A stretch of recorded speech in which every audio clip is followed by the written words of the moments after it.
Let's go to Malawi now, where the country is appealing for international assistance as severe flooding continues to displace thousands and claim lives across the country.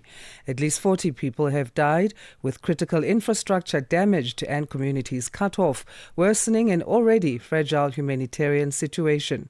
The floods come amid a deepening food crisis affecting millions. For more on this, we now speak to the Commissioner for Malawi's Department of Disaster Management Affairs, Wilson Moleni. Wilson, thank you for joining us. How are you? Fine, and you? We good, thank you very much. Let's start here. What's the current scale of the damage and the displacement, as well as the humanitarian need as flooding continues across Malawi? So we've had floods in the central parts of Malawi, particularly in a district called Nkhotakota, where more than 10,000 households were affected, and about 2,000 households have been in camps in Nkhotakota district. Damage has been massive, houses destroyed.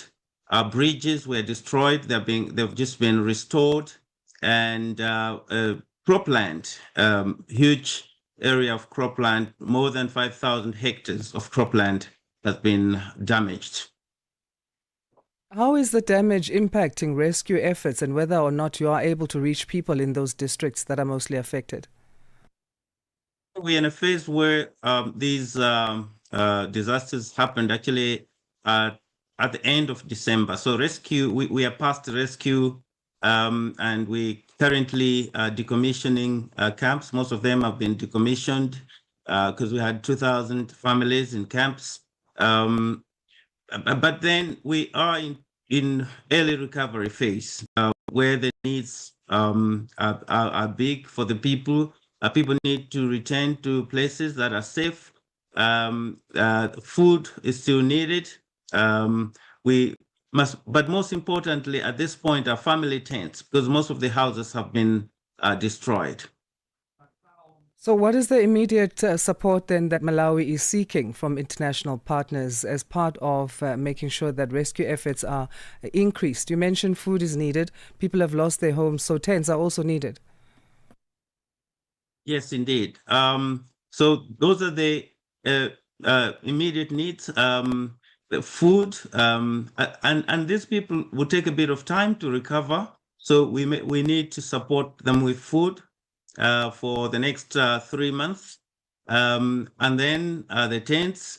But there are also other non-food items, the things that they need to use in their homes, the utensils that have been swept away. There are items that they use in their homes, various items. So basically, most of them have lost everything, and whatever people who can afford to assist our people start a life again is welcome. Apart from that appeal to international partners, what has the Malawi's Department of Disaster Management Affairs managed in terms of responding to the crisis? Yes, so we've been supporting the people with food, particularly. Since the disasters occurred, we've been giving them the maize, which is our staple food, to support them in the camps. And some local partners and international also have come forward to support with food items. A few tents have been secured, but we need more because the people affected are many. Right, and also Malawi is experiencing food insecurity linked to the El Nino-induced drought. So how is that adding to the situation? That is worsening the situation at the moment because the Malawi Vulnerability Assessment Committee did find out that 4 million Malawians are facing food insecurity. Following that, the state president, Professor Arthur Peter Mutharika, declared a state of disaster in all the districts, 28 and 4 cities. And we've been, and then we developed